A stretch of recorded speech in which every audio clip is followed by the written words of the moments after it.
Interesting is a good word. Yeah.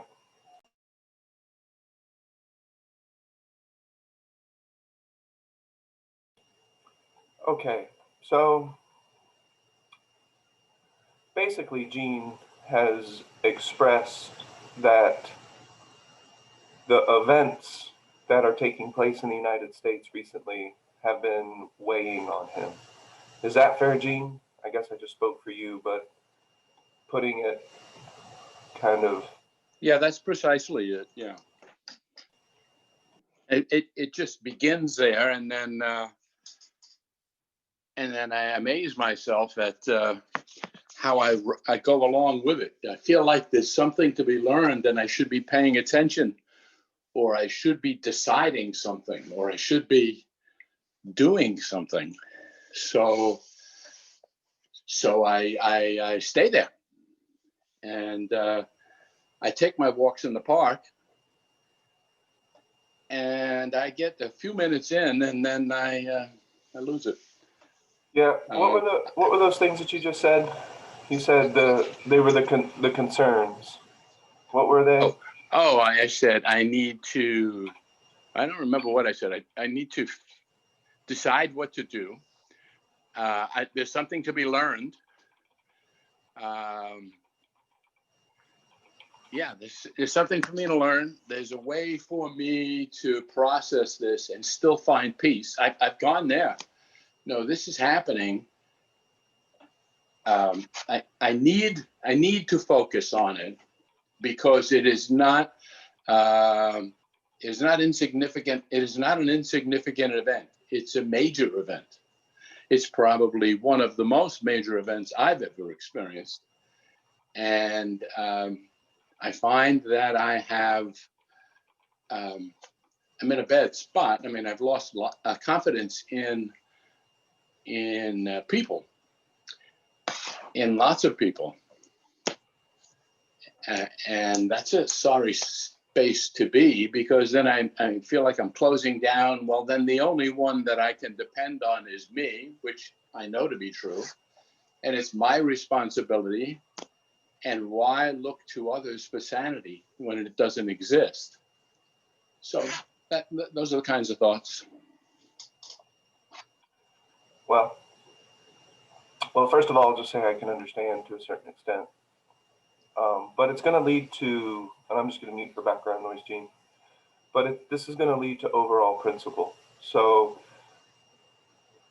no matter what it is, and I realize that Gene says that this is one of the most important moments of his life experience. And I can understand why you would say that historically, contextually, I get it. So I'm not saying that this isn't important because it's super, it definitely has some I did use historical the word significance. significant. I thought I did use the word significant, though, but Yeah. important, significant, yeah. Yeah. So, but the underlining principle here, and even if I were to, since I have the whiteboard, I can kind of give this example of hydrostasy. Gene drew the picture the other day, but now I can draw it real quick. In the center is peace. Outside the center is my hydrostatic circle.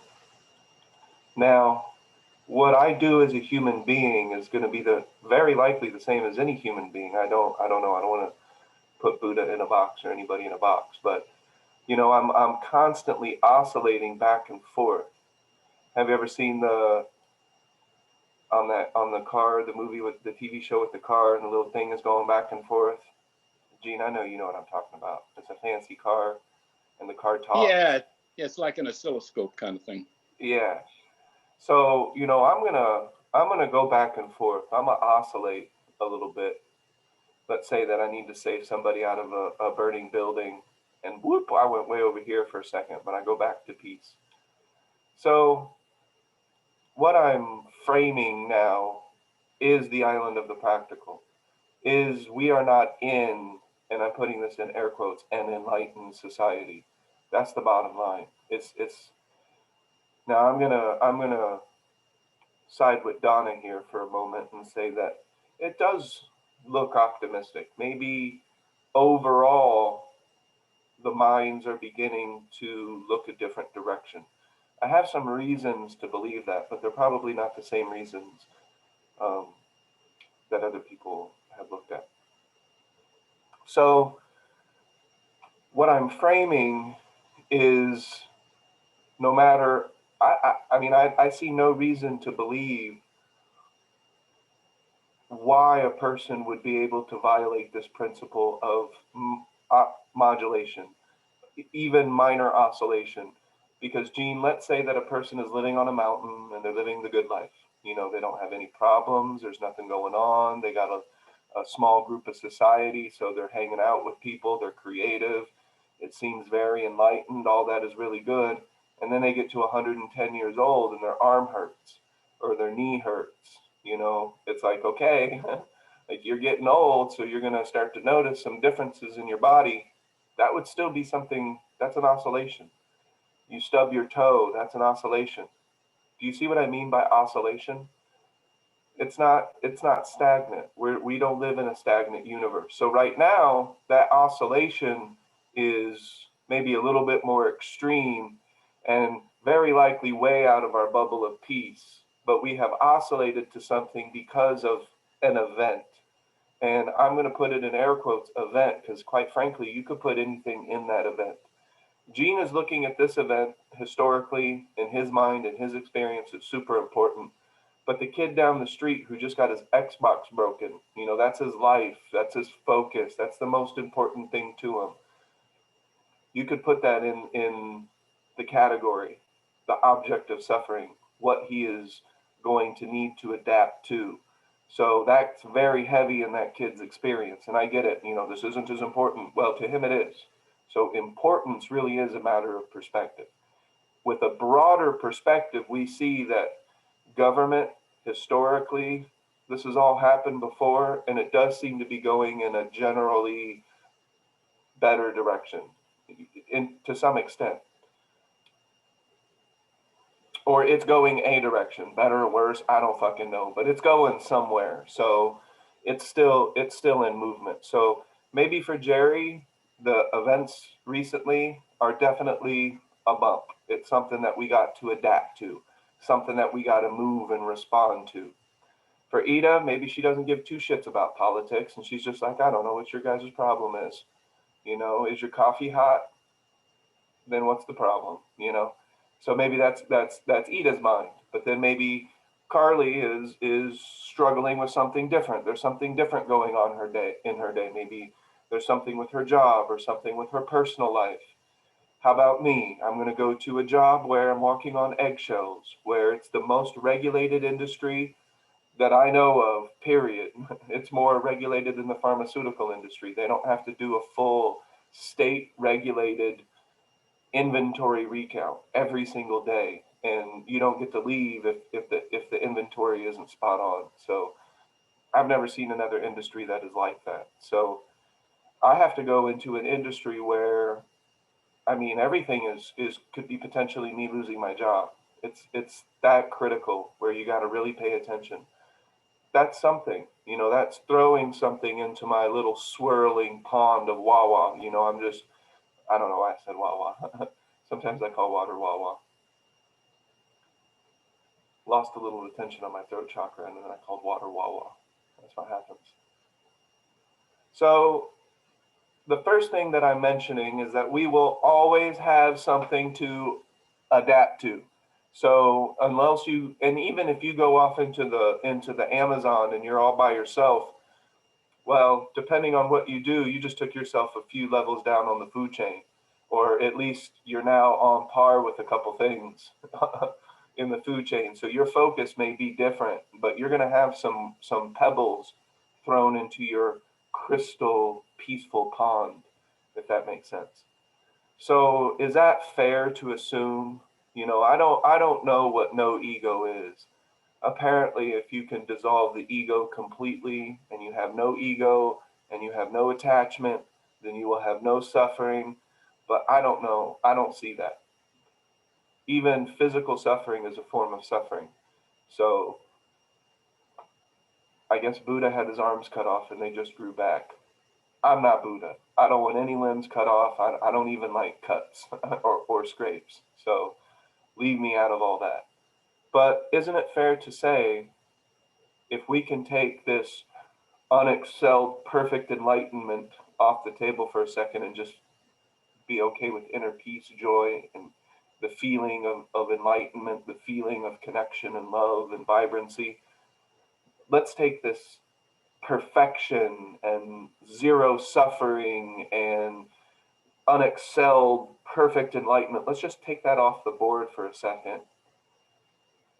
If that's not there, then it's reasonable to assume we're all going to see pebbles in the pond.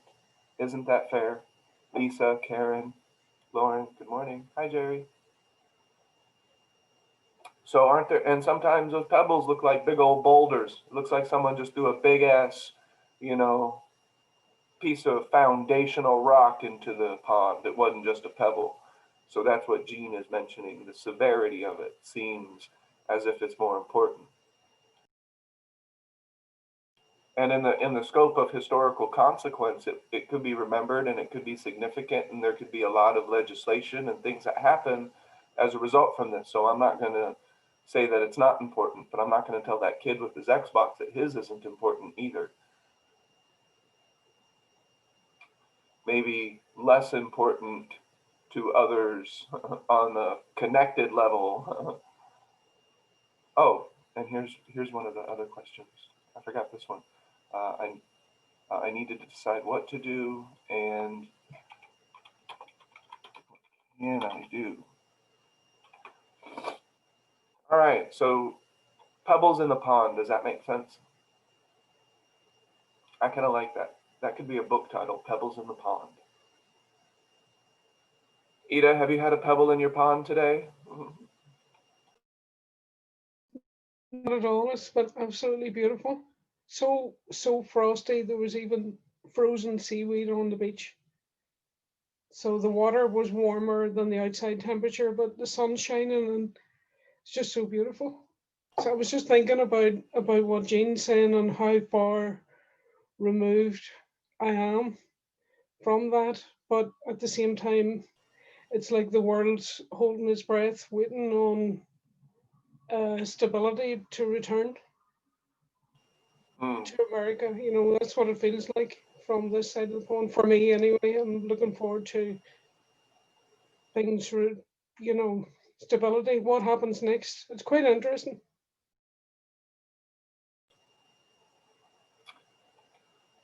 Yeah, interesting for sure. There's actually ways that what Ida was talking about could become different pebbles in the pond, but we won't talk because that could take us to a different type of focus. So, but does this idea of pebbles in the pond, does that make sense? Things that we'll have to adapt to in the island of the practical, in our life experience, whether it's relationships, whether it's world government, whether it's local things that are happening, family, friends, work, play, all kinds of things. There's going to be something. Yeah, 2020 was a huge rock in the pond. That's for sure. Yes, Gene. Yeah, I tend to get stuck on the magnitude of the pebble is what gets my attention. You know, pebbles in the pond. I mean, pebbles in the pond is life. You know, there are always pebbles in the pond. They're always moving off the center one way or the other a bit. That's what I find my experience has been. Sometimes you move more off the center than others. Sometimes it's to the positive side, and in my case, I don't prefer to go back. I kind of like it out there. Sometimes, and then there's the ones that go in the wrong direction, and it's not a pebble; it's a boulder. In my mind, I mean, if perception is objective, from my perception, this is a big fucking pebble. I mean, this is a very big pebble.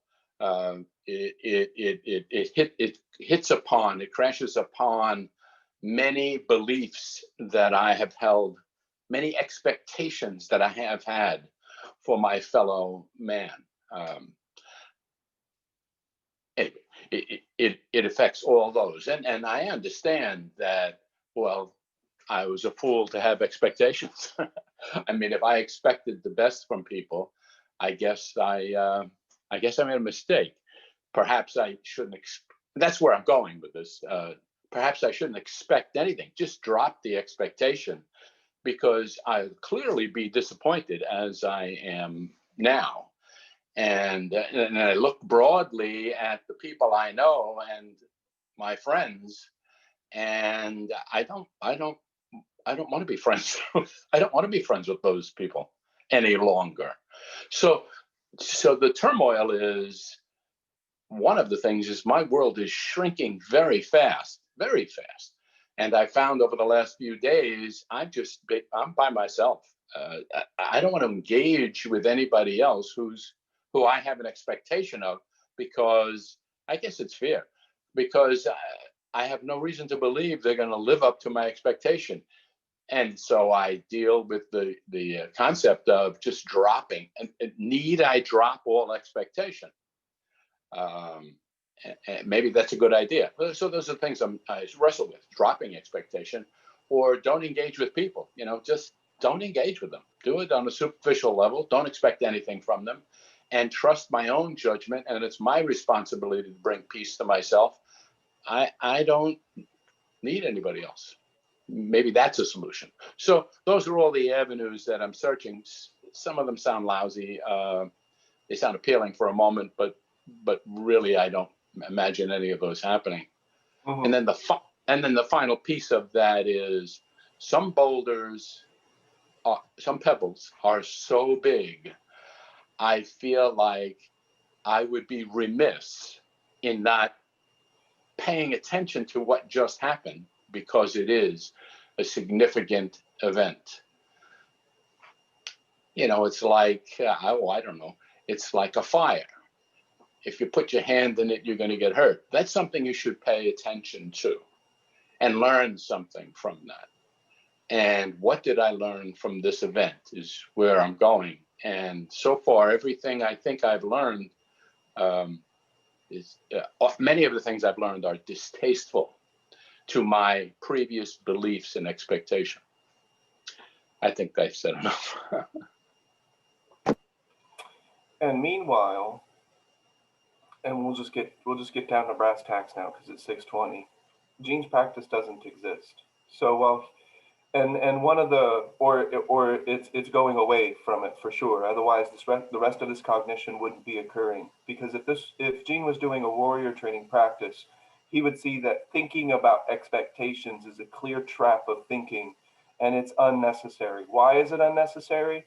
Because there's two kinds of pebbles in your pond. One is somebody punching you in the face. So somebody is doing something to you, and it's called physical touch. So you're going to have to do something to adapt to that stimuli. I don't recommend being passive, but I also, there's got to be an adequate response to the stimuli that's occurring. So that pebble's not occurring though. There is no tiger in the room. When you look at the grand scheme of significance, if we really scope it out and we do this extensive thing with the human species is going to come up against untold and unmeasurable events of mass extinction and destruction over the course of human experience. And I'm talking maybe 1,000 years. In the scope of 1,000 years, what the human species is going to experience is going to get to the point where if we can't adapt, we cannot exist as a human species. So that's one way of looking at things. Another way of looking at things is that the only way that we're ever going to see change on a world level, and in a way that isn't just superficial to where we need laws and we need governments and we need people to tell us what is right and what is wrong. If we're ever going to get to a world that is compassionate and caring and wants to take care of one another, that is going to have to come from the mind and the heart fundamentally changing. And the T practice is a clear path to have that happen. The T practice is one of the clear ways that we can participate in changing the world in a lasting way, in a way that energetically and physically, because what Gene is doing is he is creating thought bubble upon thought bubble upon thought bubble upon thought bubble upon thought bubble while he sits in that room that he's in. That's the room that he's in. That's the direct environment that he's in. And this isn't the first time that we have thought that this is the most important thing ever. There's always something that comes up that is the most important thing ever, and it continues to escalate in that direction if we look at it that way. So these are pebbles in the pond, and if we're violating our principles, we're going to go into all kinds of cognition. Look at these questions. Most of these questions is just a clear violation of warrior training principle. So there is something to be learned. You've already learned it. You already know. So we're always under this impression that our experience isn't a part of our knowledge. Your experience is one of the most important aspects to knowledge, not just information. Sometimes the mind gets lost in, oh, I need more information, or I need this information, or I need that information. No, we're information overloaded. So you have more than enough information. If we want lasting change in the world, we have to be the change. That is a period, exclamation point, period, period, period, period. That's not a, wait, when you do the period, period, period, that means that there's more to say. Or, I mean, just a definitive single period. That's it. You have to be the change if you want to see this in the world. You have to shine your light. We know these principles, but you're not reinforcing those. You're not reinforcing the principles that, look, if I really want to make a lasting impact in my lifetime, I have to be peace first. And if I'm not that, then I'm just, so you kind of separating yourself as if there's this whole crazy world and then there's, no, you're doing the same thing. You're entertaining, you're lost in cognition, you just think you're right, while this other group thinks that they're right. So you've gone from one extreme as opposed to a different extreme, thinking that your extreme is more better than the other extreme, because now we're using words like good or bad, right or wrong. It's all the same. We're just basically engaging the same dysfunctional cognition, and when we do that, you are dumb, deaf, and blind to the world around you. And the thing about knowledge is that experience is happening now. So I only need to see fire and heat, and then I don't touch it. I don't need to go into a 20-minute, deliberation or pondering about it. I have the information. Fire is hot. It does require my attention. I should be patient. I should be deliberate. I should be gentle. But if we're ever going to drop it fundamentally implies that we're not thinking about it, that it's not heavy in our experience, or you've dropped nothing. So we just get back into the principle of the fox. Quiet the mind to make humility and acceptance, and then proceed forward deliberately, cautiously, and gently. If every single person just followed this one fox quote, the whole world would change. The whole world, if we did that as an order of operations, would just be a completely different place. So aren't we contributing to a better world when we're doing it ourselves? No, you're not going to go to Washington, D.C. You are not going to march into the White House, throw Trump on his desk, throw him in handcuffs on live TV. That's not going to happen, Gene. So you will not very likely have a direct hand in this thing that you want to see. I think that's safe to say. So if we really want to have and there may be some action, maybe you decide to do some activism, maybe you decide to raise some awareness about paying attention or to the things that are going around. I don't know. You think of something local, maybe something that is helping people who are like you, stewing over this and creating this whirlwind that is going way outside of the bubble of peace. We've lost peace at a certain point because we're just feeding this cognition. So we're trying to figure it out. There's something we know there is something to learn. The world needs more consciousness, more awareness, more patience, more kindness, more love, more joy, more empathy. And all of that comes as a result of a mind that is not resisting the present moment actively or passively with the way that it's thinking. So, Gene, if you really want to learn something, you have to pay attention to the world around you. Does that make sense? I need to decide what to do. That's just trying to figure it out. That is a type of cognition that will just lead to more trying to figure it out. And then when you think you've figured something out, it's just a sentence rattling around in your head that you forget. And then after you figure it out, 20 minutes later, you're still trying to figure it out. And you're like, oh, wait, shit, I already figured that out. I just forgot. And then you're trying to figure it out again. And then I need to focus on it. It's a major event. If you're getting punched in the face, you have no choice but to pay attention to that major event. Trust me, Gene, this isn't going anywhere. So to say that I need to pay attention doesn't necessarily mean that I need to place unnecessary focus on it, because it's going to be there. I'm going to hear people talking about it. It's going to be in the news, and I watch the news. So this is going to show up whether you like it or not, because it's a part of the pebbles in our pond.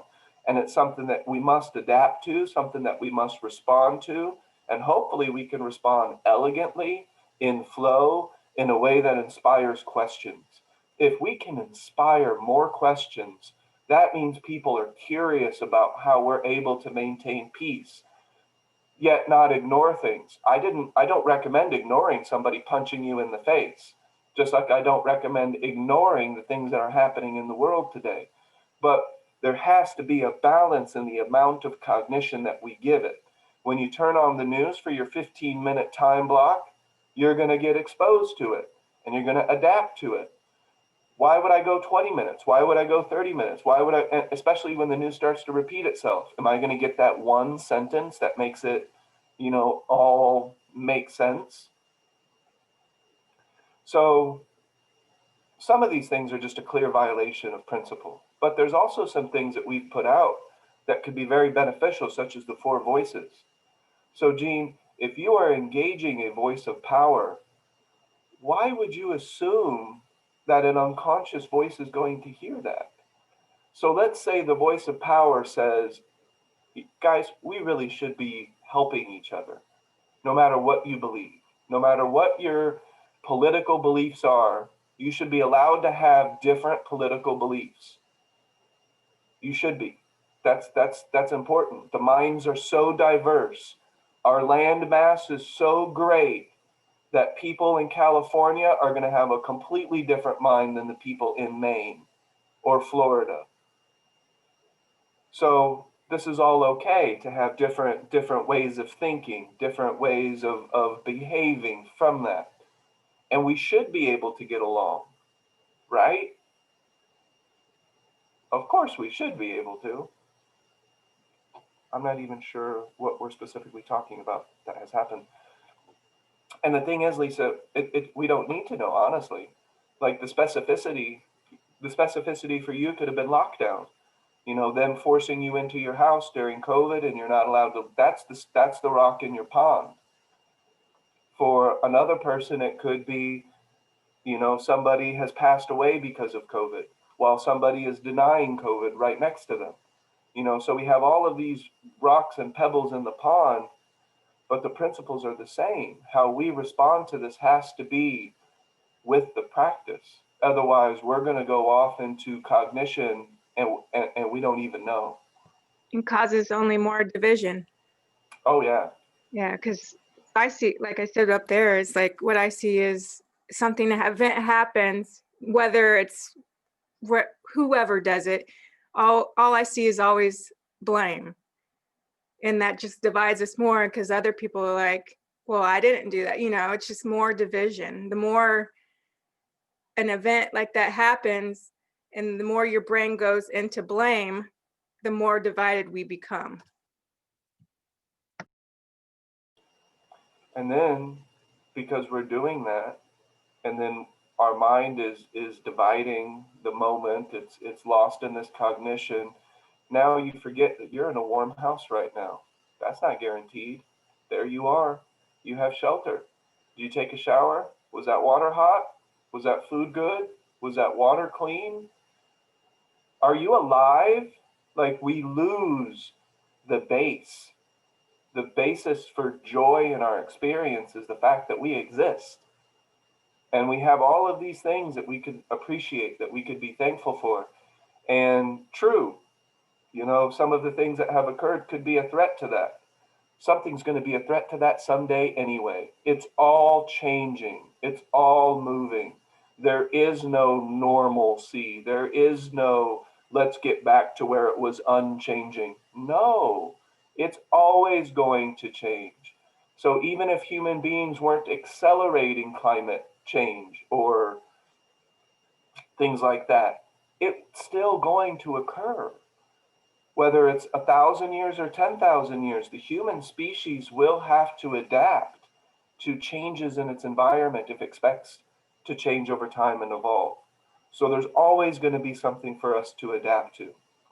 And that comet falling out of the sky that could kill 6 billion people is far more important than Donald fucking Trump.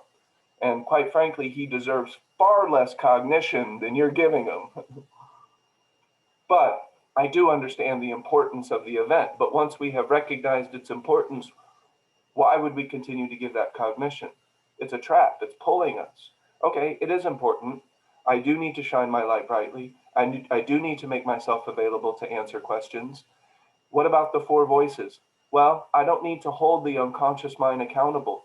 Gene, you were also at one point, if I'm fair to say, I'm going to say it for myself for sure, indulging the unconscious mind. I did it. I was doing it for decades. I was just charging unconscious attention, unconscious awareness. I was building biological habit. I was building societal habit, and I was just deepening the grooves of conditioned behavior and the habits that I have created already. I was doing that. I was doing that quite a lot.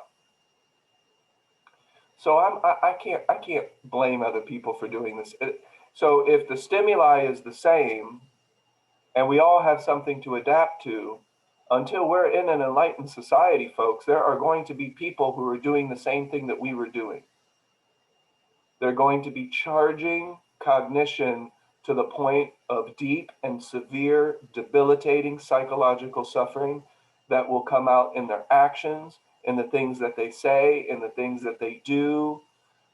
Gene, have you ever seen somebody stand up on their soapbox and say, I stand for this, I stand for that. And then on the weekend, they fly to the beach and they throw all their shit on the beach and they litter and they drink and they consume and they do not follow their principles at all.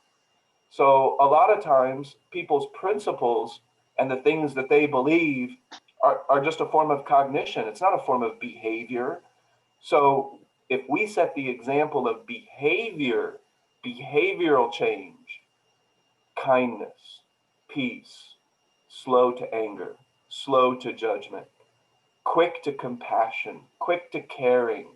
I don't need to judge you specifically. It's just unconsciousness. All unconsciousness is a darkness.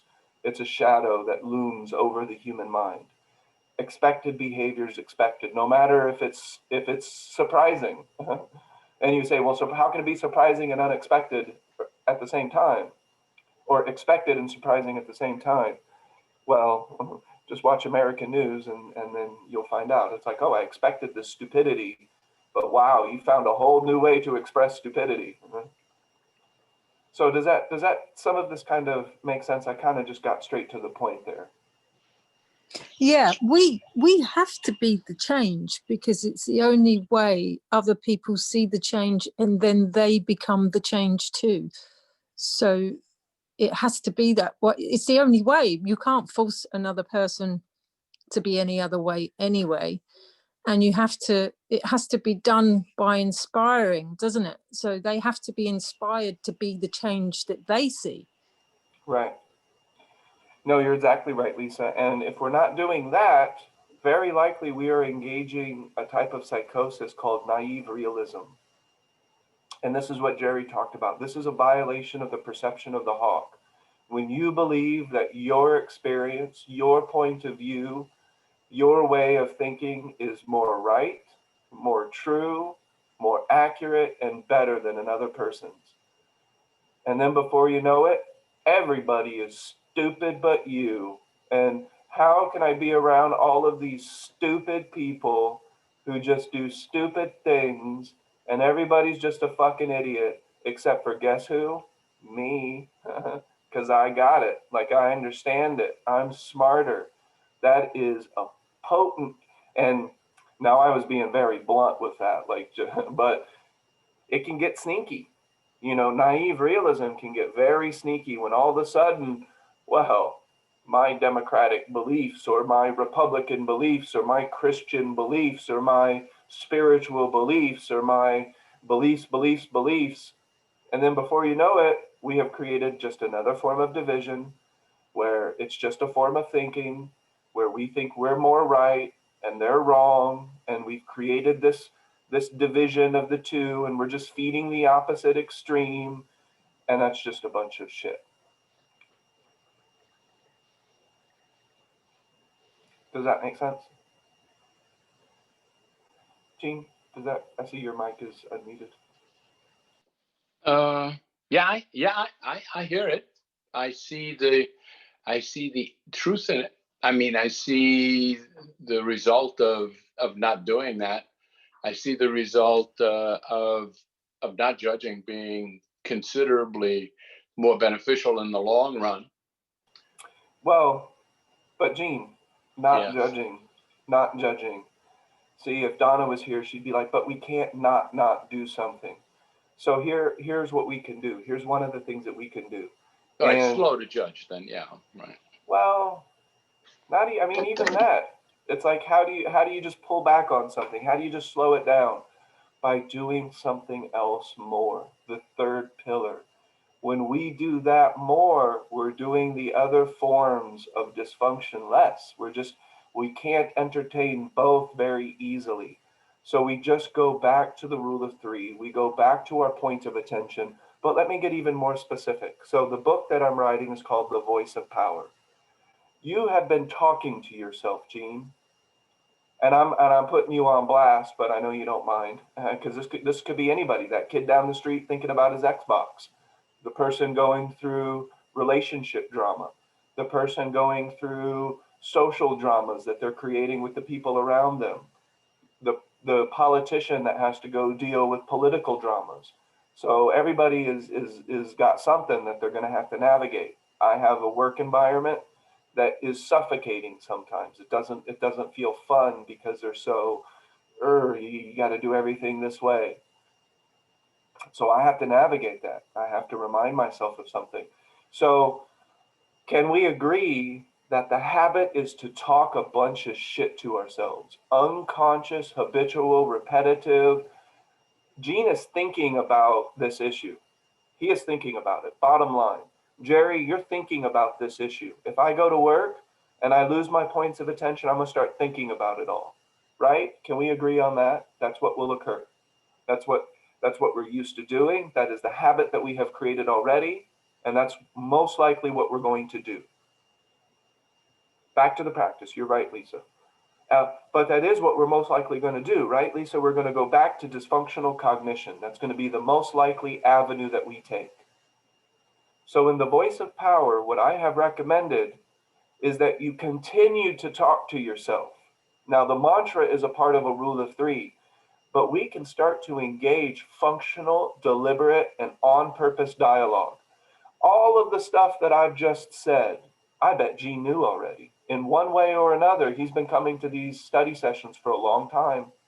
So he lost his point of attention to go into the cognition, but he knows that. That's not new.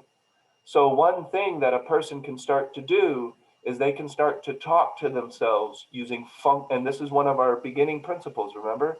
We had substitute dialogue, where you're substituting with somebody else, like you go listen to Alan Watts, but then you have functional self-talk. You start talking to yourself in a more functional way because you're talking to yourself already. So you can start to remind yourself of universal principle. Don't judge yourself, but you can remind yourself, this is the principle of the hawk. I need to be the change. I need to feel peace if I want there to be peace in the world. I understand this point of view, which is my point of view. I get my point of view. I understand that. But I want to be space so that I can understand someone else's point of view. I may not agree with them at all, but I still want to be able to look at something from someone else's perspective, at least for a moment, to get an idea of where they might be coming from, because understanding and communication are really important for healing if that's what we're going to do. So all of the stuff I've been talking about so far is something that Gene could literally talk to himself about. We all have a practice before us. We have a tea practice, right? Most of us know our tea practice. Is that correct? Like, you understand the rule of three, you understand which things need to be redirected. Talk to yourself about it. Remind yourself about it. That's how you start to access the voice of power, because you're talking to yourself about universal principle. You're reminding yourself of your practice and what you could be doing with your mind. But here's the key difference. You're not going to just go from one type of thinking to another. Your cognition, your voice of power, is going to point back to a practice that you do. That's the key, the second ring. Where are the shadows around you, Ernest? You don't even know. You want to learn something? You think that there's something to learn? You got to pay attention, or you're not going to learn anything new. You're just going to think you've learned, because you think a lot of shit when you're thinking shit. You might even think that you're better than someone, or that your ways of thinking are more true. And maybe they are more beneficial. Maybe they would help things, but it doesn't matter. You can't meet a person who is in unconsciousness with a voice of power. You can't do that. It doesn't connect. It doesn't align. It's going to right past them, or it's just going to piss them off. So, and in that case, we did nothing. We didn't benefit the situation. So we have to make ourselves available for these people to ask questions. Like, Gene, how are you remaining? You're such a political person, but yet you feel so peaceful right now. What's going on? And then Gene says, you know what? You know, when things hit the fan like this, we do need people who are available, who seem more rooted. If this was an emergency situation, and I mean, your house is on fire, the country is burning, like, we would need people to be solid for us. People who seem that they're able to lead and make decisions, and they're more calm, and they're more under pressure, they're more collected. Well, Gene, you could be that. You could be that right now. You could be that moving forward. We could all be that. Not if we lose our practice. If we lose our practice, we're going to go back into the shit. We're going to get mixed up with the paint. We think we're a better color, but we're still just a part of that mixture of paint. So there is a way to activate the voice of power. And the voice of power will come the more that we create space. Before you know it, all of your thinking starts to take on this, oh, that's a good idea. Oh, that's what I could do. Or, whew, you know, that really helped me this time. Or, that's such a great idea, let me write that down. Or, oh, that's a good thought. So one way that we can develop the voice of power is to use functional dialogue, functional cognition. You can use it as a part of your rule of three, which more resembles a mantra, and it'll probably be a little bit shorter as you do your other points of attention as your rule of three. There's no tiger in the room. There is no tiger in the room. I don't have to be afraid. There's no tiger in the room. So that's a little bit shorter, but then the longer cognition can also be a form of functional cognition that points you back to the practice. Does that make sense? And Shayna, it looks like Shayna logged out. Wasn't she recording? That's weird. Yes, Jerry, go ahead. You're still recording. Yeah, that's weird.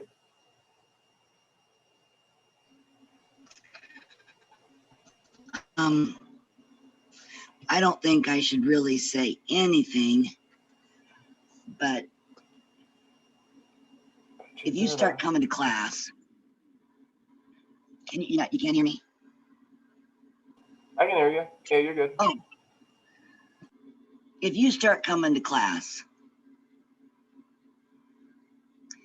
and you're drinking a beer and you've got your mushrooms all sitting there and you're starting to change your style of principle and you're guiding us and let's just all start practicing tea with our mushrooms and our cold beer in the morning, and then I'm going to get in the car and we're going to have a podcast, and I want you guys to start throwing questions at me so fast as I'm driving in this vehicle at 70 miles an hour, just to see how my mind can take it.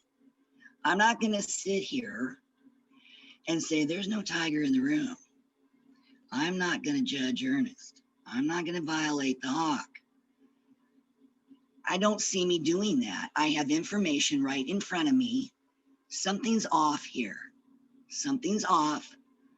I'm going to listen. I'm going to entertain it. I'm not going to take it on. But Monday comes around, you're still doing the same thing. You are veering off. You're out of principle. Something's not right. I'm going to adapt. I'm probably going to say something. I can see something is off. I guess that's what's just coming to my mind. And I know I'm veering off from the topic, but my mind for this hasn't had anxiety this week. It's just been that adaptability part of what did you think was going to happen? You had the information right there.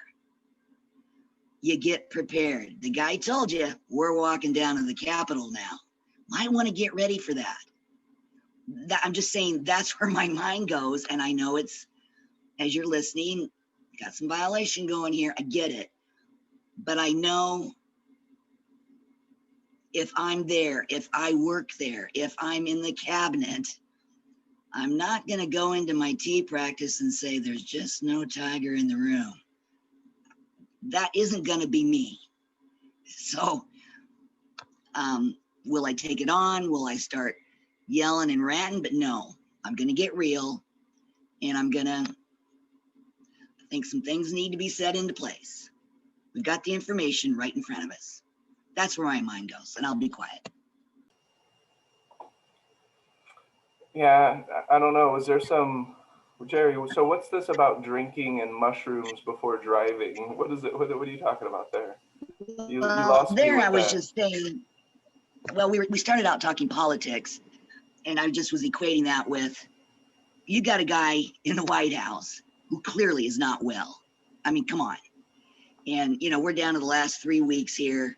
He's been telling you for weeks, and then this whole riot thing, he's been talking about it for weeks. It's not like he didn't know it was going to happen. So I'm just, if you start veering off and you're really showing some not so well kind of behavior, I'm just speaking for myself.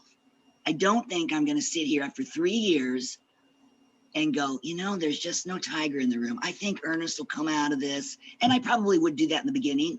It's like, hey, he's on a roll here. He's kind of expanding in a way. But after a few weeks of this, a few months, I'm going to be like, I don't know, I probably might PM Shayna and go, is he all right? How's he doing? Are things okay over there? I mean, I probably would. I'm just being honest. And like I said, I'll be quiet.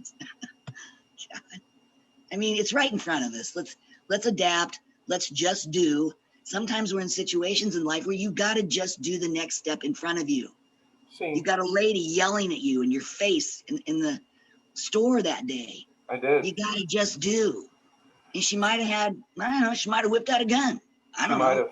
She might have. But here's the thing. Responding to the tiger in the room and responding to the psychological bubble that you're calling a tiger is going to require flow. It's going to require muscle memory. It's going to require the most efficient, energy efficient expression possible. Not toiling, not trying to figure it out. So sometimes this includes words. It could include saying the right thing at the right time that just seems to make everything come together, and it arrived, it came up, it wasn't something that you were stewing over. So when you're talking about the voice of power, you can actually open your mouth and you can allow that voice of power to be expressed verbally. But it's not the voice of power if you've just been sitting there stewing over it, violating all of your principles. So if Jerry is in the White House and she's violating all of her principles, she's probably going to say some shit that don't really help. Let's say that Ernest, myself, I'm drinking beer now, and I guess I'm taking huge mushrooms before driving, and I'm doing that a lot. So Jerry, if you are violating your principles, you're probably going to say some bullshit at the wrong time in a way that doesn't really flow and that I don't really respond well to. And yeah, I might listen, but it's not going to be the most energy efficient exchange possible. We don't know because you were violating too much principle. But let's say you were following your principle and you were in flow, you still might voice something. So the voice of power, your mouth may still move, and the voice of power may become audible to other people. That's dope. You can do that. I'm doing it right now to a certain extent. So that's fine, but it's probably going to be the most functional thing. You know, you say something and it's like, oh, why didn't we, or oh, you're right, or oh, bless your heart, Jerry, you're right. I shouldn't be doing shrooms and drinking alcohol right before driving during a podcast. So even if you do want to say something, even if you do want to act, whether it is physically jumping on the tiger's back and beating the tiger down, you may have to do that, Jerry. But I hope that you're in practice because, you know, you're going to have some just due energy to handle that, and you'll have to have some flow. So the principles remain the same. Even if you want to say something that is inspiring, you want to say something that is witty, that is solution based, that is evolution based, that is going to excite us and inspire us to change, we still need to be practicing principles in order for that to occur. If you're out of practice, you're probably just going to say some bullshit. And you're probably going to try to meet the voice of unconsciousness with the voice of power. And you might even think that it went well, but it's not going to go anywhere. So, Jerry, even if you wanted to respond using your verbal voice, you want to talk it out, you want to say something to the manager. If you're in your practice, you will be in a mode of response that is more elegant, that is more adaptable, that is more communicative, that is more compassionate, that is more loving, that is more vibrant, and that is more helpful than just sitting here stewing over it, thinking about it. Because while you're thinking about the politics and while you're thinking about Donald Trump in that office, your bubble of perception has been reduced to a little circle inside of your mind. That's it. You got your entire bubble of perception is this little tiny dot of cognition inside of your head as you think about it, rather than expanding your bubble of perception and occupying it so that you can feel the vibrancy of your life experience. So if you feel the vibrancy of your life experience, your cognition will fundamentally be more productive. So we're not talking about just not thinking or just not talking or being passive and letting Ernest do stupid shit when everybody knows that shrooms and alcohol isn't the best recipe before driving and doing a podcast. Which is, I may remind you that I can fast. So I don't even consume cannabinoids until after 6 p.m. So, sober driving at its finest, Jerry. Just sharing. Sure. I also use a fancy thing called voice recognition, so I can just start meetings and do stuff like that. I could say, send Jerry a text, thanks, and then it will do that. But yeah, no, you're right, Jerry. So hopefully that's still, it just highlights this practice must come first. If we want functional cognition, if we want to complain to the manager in the most efficient way possible, we have to allow space for that to flow or not flow. Maybe the answer isn't complaining to the manager, but then again, maybe it ends up that that's what we do. That's what feels in alignment. We're paying attention to the world around us. We're ready to learn. So there's no right or wrong. I'm just going to go talk to the manager. It feels right, and then I learn from it because I'm paying attention to the world around me. There's so much that we could be learning rather than just judging all the time. You're not learning from your petty tyrant if you're focusing on the fact that he's a petty tyrant. You're actually being played by the petty tyrant. You're not overcoming it in any iota. So the the goal was to divide. And so if you're on one side of the fence throwing a rock, it was successful. You have just done exactly what was the underlining intention, was to divide and conquer. However that has to be done is to divide. So while Jerry's over here thinking about how unstable he is, his group is thinking how unstable and passive and sheep-like you are.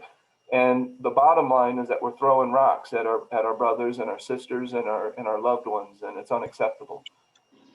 But I'm also, but add into this, which I think is pertinent, is there's information there. What's the word? I can see what has happened. I have seen other riots. I have seen what the base will do. They take it very seriously, and they can tend to go to different towns and get their guns on and gets up on the steps. So it's not like I didn't know they weren't capable of taking it that far for their belief system. So if I know this, why would I not be adaptable? I think that's what I'm trying to say. I've got information there. I've seen it before. We now have almost every head of our entire government in one room, including the vice president. They're all in one room counting electoral ballots. I might want to say, hey, he's down the street and he's been acting like a nut for 4 years. And, he's saying, hey, let's all go to the Capitol. And, you can see them all standing there. Some of them are in, what do they call it? Fatigues, and they've got stuff in there. I mean, they're not looking like, I don't know, just like a peaceful protesters might go to something. You might just say, hey, we got security set up. How are we sitting here? We all lined up. How are we doing? I mean, really, don't you do that? Doesn't a person do that? I mean, you do it at home. Did I lock the doors? Shana, did you lock the door? Yep, lock the door. You said you have your little system. So that's all I'm saying is, you've got the information. Let's be adaptable. I'm not trying to figure it out. Like, I can also add, there's like a whole group of other people that have different information, and they believe that their information is true as well. I'm not saying either one is true, because I have no idea. I'm far removed from the political scene. I'm not even inside of it. So yeah, there's like a whole group of other people that I see that they say I have the information as well, and they're saying that that's not what happened. So it's like we're all trying to figure it out, and then in the midst of that, we're all like dividing from each other because we think we all have the information, different sets of information.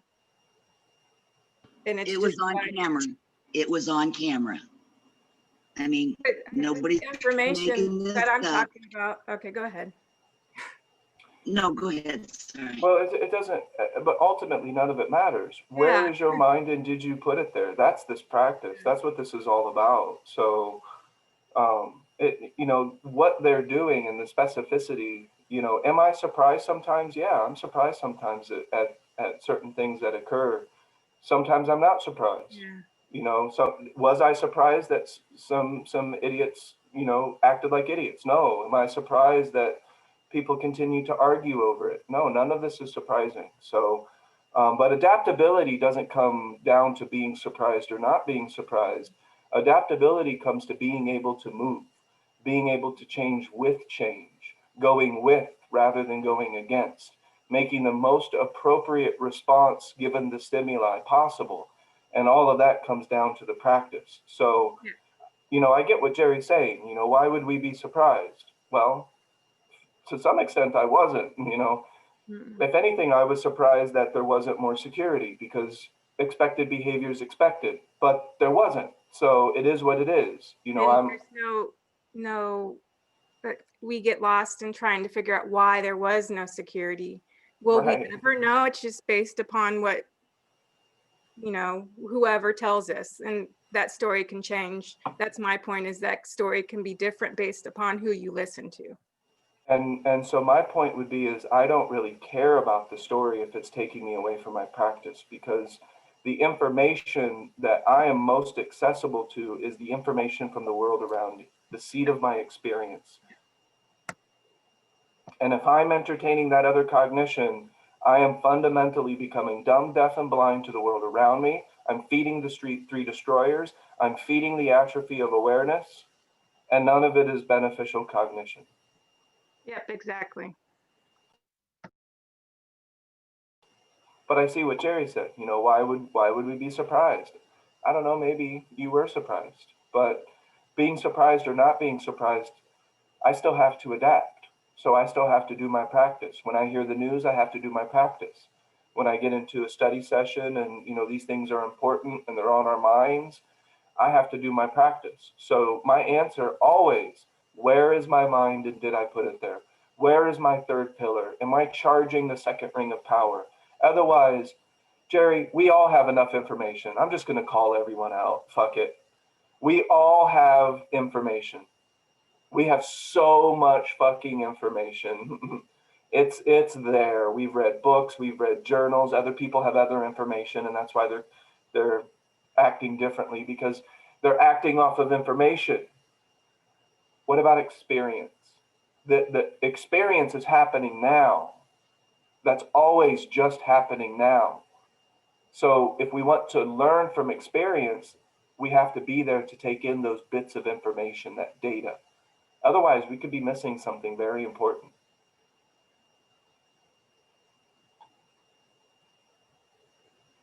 So the thing that we can do, though, is the functional form of cognition. Does that make sense?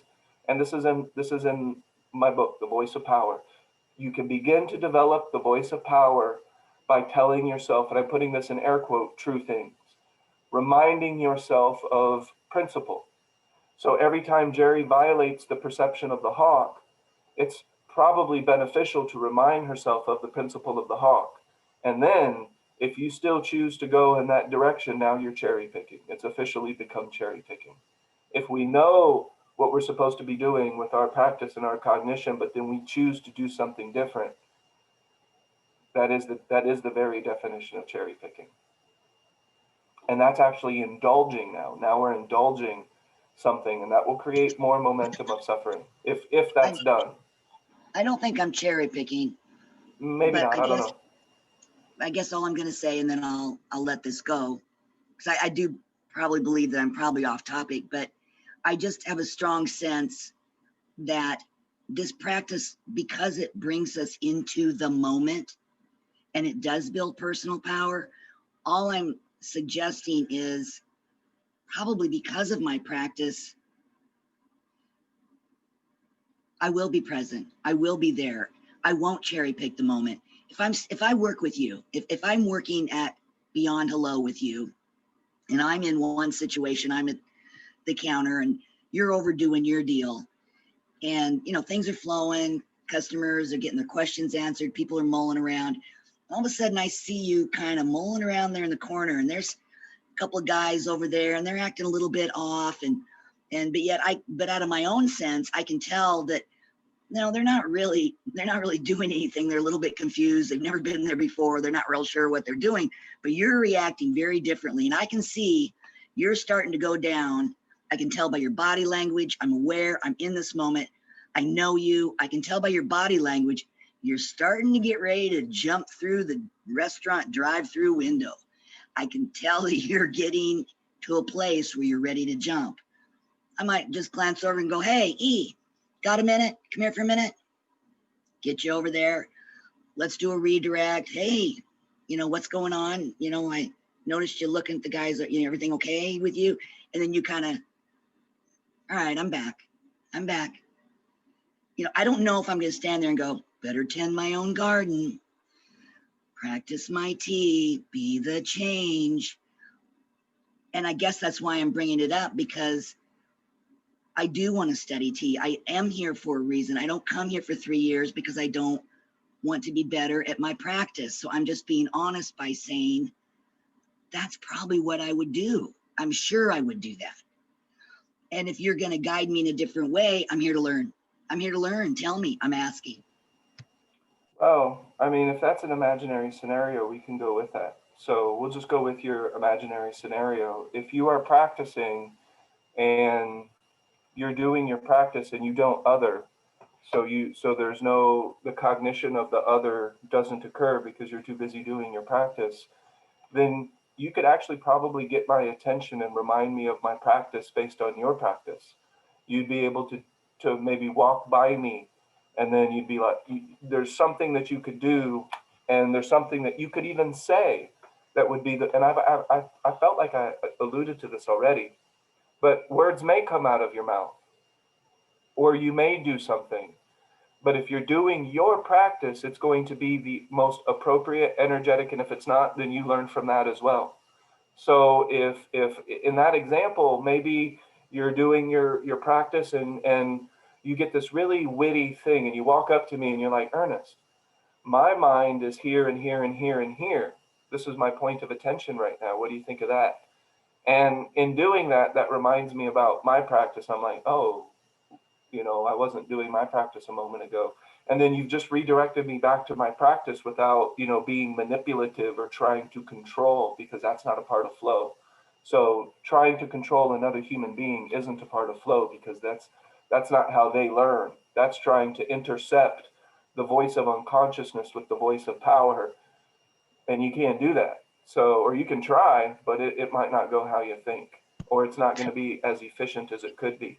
But then again, maybe Gina's about to walk off a fucking cliff.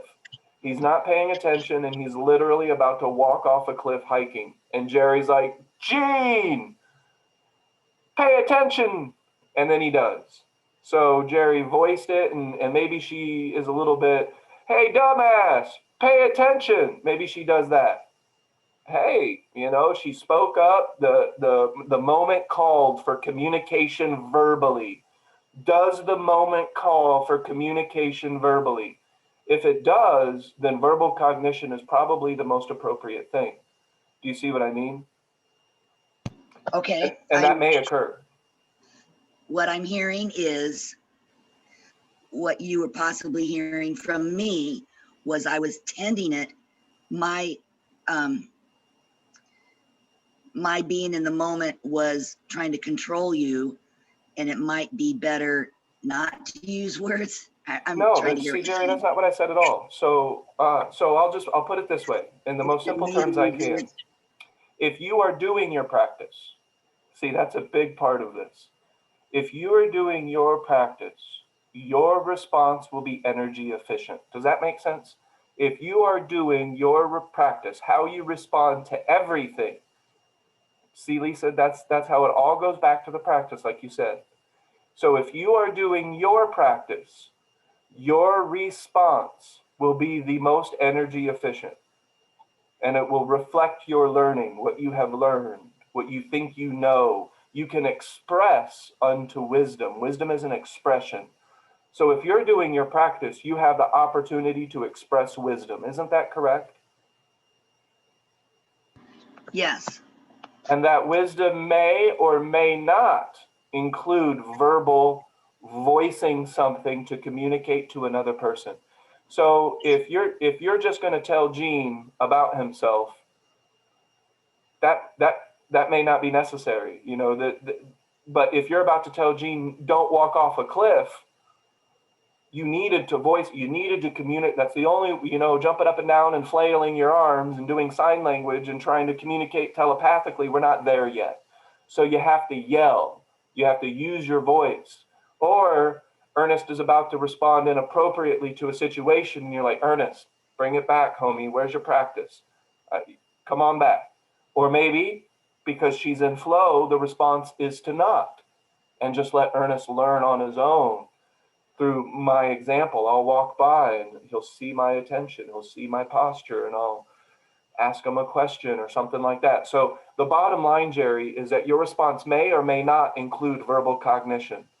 It may or may not include complaining to the manager. It may or may not include telling Gene about himself, but it will be the most energy efficient if you yourself are doing your practice, and that's always the key.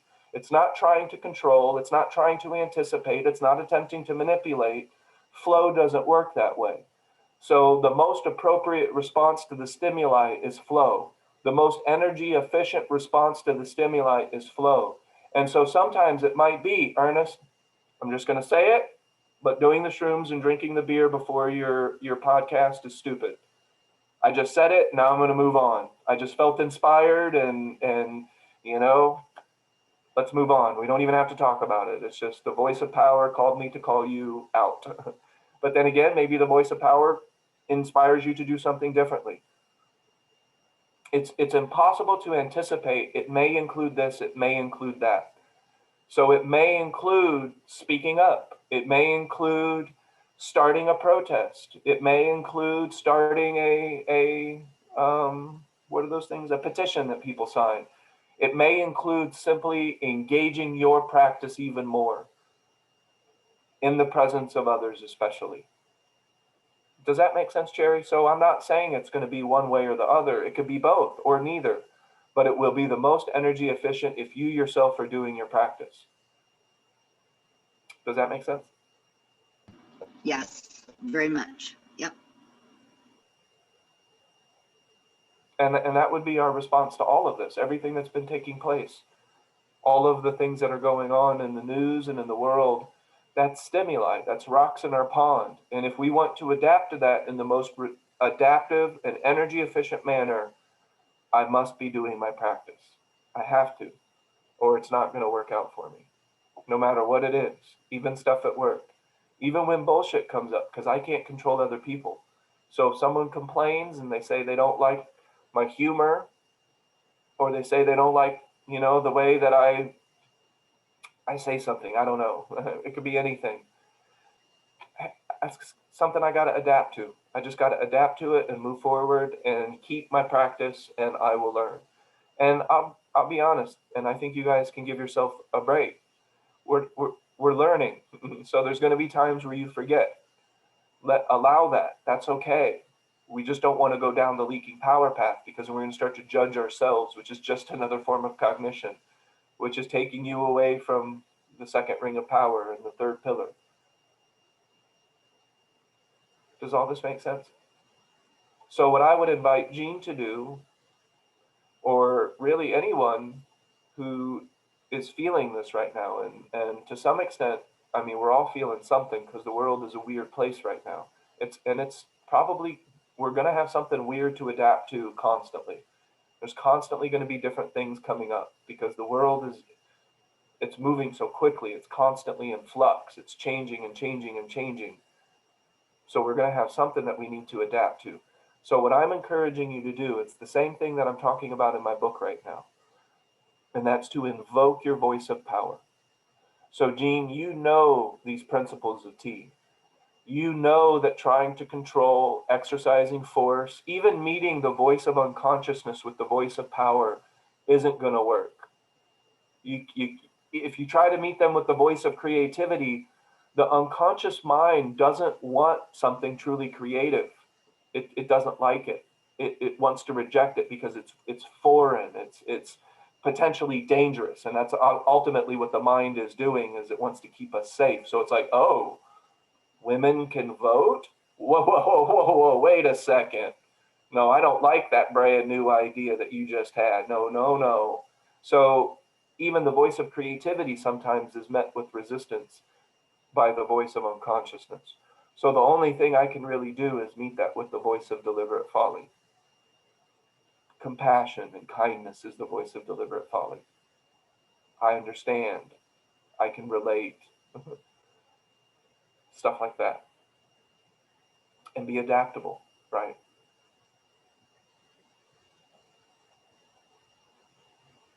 All that makes sense? But it points back to your practice, seriously.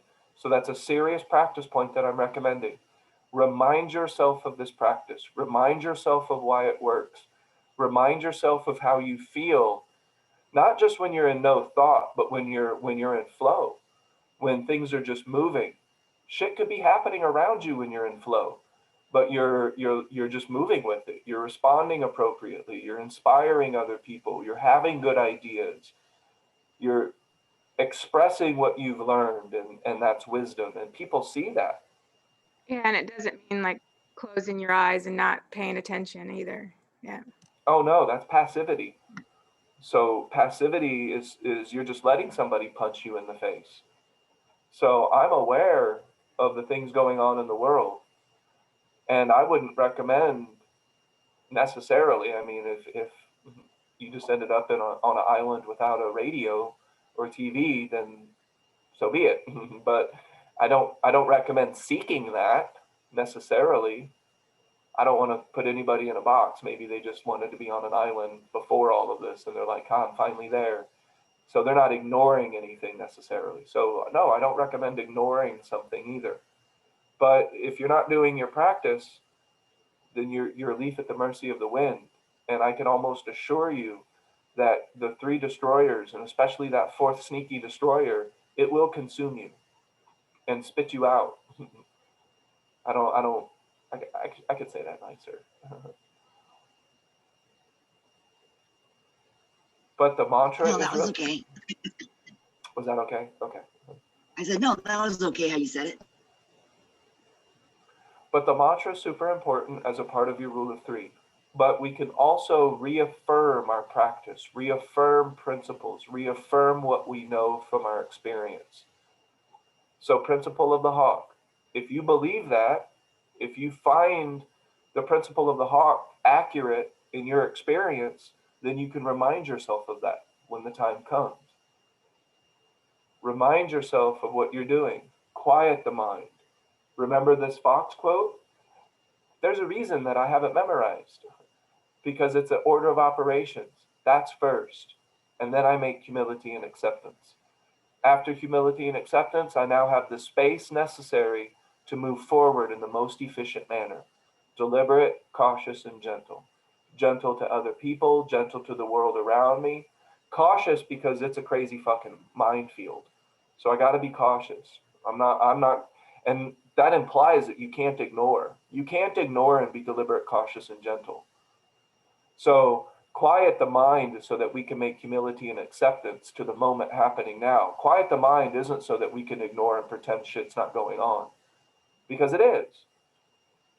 And the more that it is, the more we should be in our practice. The world needs it now more than ever. The smooth transition is important. The smooth output is important. I really believe it. I don't know how. I can't explain how. I just know that the more that we're at peace, the more that light really, really does matter. Deliberate mind really does matter. And so the more that we're doing it, I really believe that has an effect, and an important one. It's the only way that we can counter unconsciousness. It's not with other types of unconsciousness. It's with the light of deliberate awareness and deliberate attention. So does that make sense? So when you hear the news, talk to yourself. You're going to talk to yourself anyway, but rather than telling yourself the stuff you've been telling yourself, judging people, comparing, contrasting, labeling, judging, repetitive, habitual, trying to figure it out. Let's look at the list that we talked about. Lost confidence. The only thing I really need confidence in is my ability to do my practice. If that's there, I'll be in flow and I'll be able to inspire confidence. That's the only way I can inspire confidence. I don't have to really think about my confidence in other people, but I can inspire confidence in others by being the change that I want to see and that I know, other people will be inspired by. What can I do? I mean, that's huge. Being the inspiring confidence, being adaptable, being available to answer questions. All of those people that we don't want to be friends with, those could be the people that will ask us questions when we are the most adaptable, when we're the most in flow. They see that. I've had people who were acting like enemies to me one day come to me several days later and be like, look, Ernest, I gotta ask, like, you didn't get in this. You didn't get in the mess. They were pulling you. They were trying to get you in it, but you didn't. And I want to know how. Like, I want to know more about that. I want more of that peace. Everybody at work, not everybody, excuse me. A lot of people at work, they're noticing certain things about my cognition and how I interact with the world around me. And there's many people who are now asking questions. More questions are starting to come in. That can happen everywhere you go, no matter who you're around, if you're around them enough. Imagine the change that you can inspire when your output is constantly making yourself available to answer questions. You're constantly this space where people can go to find balance, to find something inspiring, to find something that's more dependable. If you think that people aren't dependable, be dependable. Be that change that you want to see in all of those other people. Be dependable for them because they're the ones that need it. Rather than judging those people with our words, because those words might be accurate. They might be an accurate description to describe what's occurring. They may not. It's just the words you're using to describe the world around you. But they obviously mean something to you and they have a value to you. So what I'm suggesting is that we can activate the voice of power, which is functional cognition, words. So I'm not talking about necessarily holding attention and creating gaps. That will actually also help the voice of power. But what I'm recommending is to groom your voice of power. And you can do that by reminding yourself of what I would call energetic fact. And now I'm not talking about fact for everybody. I think it is. I think that human beings fundamentally are here to create. I think that's a fact for everybody because everybody's doing it. Whether you're creating bullshit and frustration or you're creating conscious awareness and attention and deliberate nature, everybody's creating. So that's an energetic fact to me. And I can remind myself of that energetic fact. How about when somebody's acting unconsciously? It's all just the same thing occurring. It's all just the same thing. It's the same one thing occurring. Their mind is not paying attention to the present moment. It's not engaging. The bubble of perception for that unconscious mind is a tiny little dot of cognition inside of their brain. Their bubble of perception is tiny, and it's just inside of their skull. So their point of attention isn't even in their body. So the bubble of perception isn't even around their own body. It's a tiny bubble of perception, lost in an endless stream of thought. I've been there. I know what that's like. I know what that feels like, so I can relate. That's a form of connection. So I don't have to judge because I was there too. And nobody could have shaken me out of it. Nobody could have smacked me or beat me out of it. Nobody could have logicked me out of it. But there were some examples, at least to an extent, that helped point me in the right direction towards the practice. So does all that make sense? Use your voice of power. Remind yourself of what you know. Share it. When you come up with something and it's like, oh, share it in the group. Nobody is doing anything to me outside of physical touch. If you are not physically being touched, it is not a tiger in the room. But if there is a tiger in the room, maybe you need to speak up. Gene, there's a tiger behind you. Right, Jerry? You might need to do that. Then again, you turning around and running may inspire Gene to not ask questions, but just drop shit and run. And maybe that saved him. So let's not get ahead of ourselves. We never really know which direction flow will take us. All that makes sense?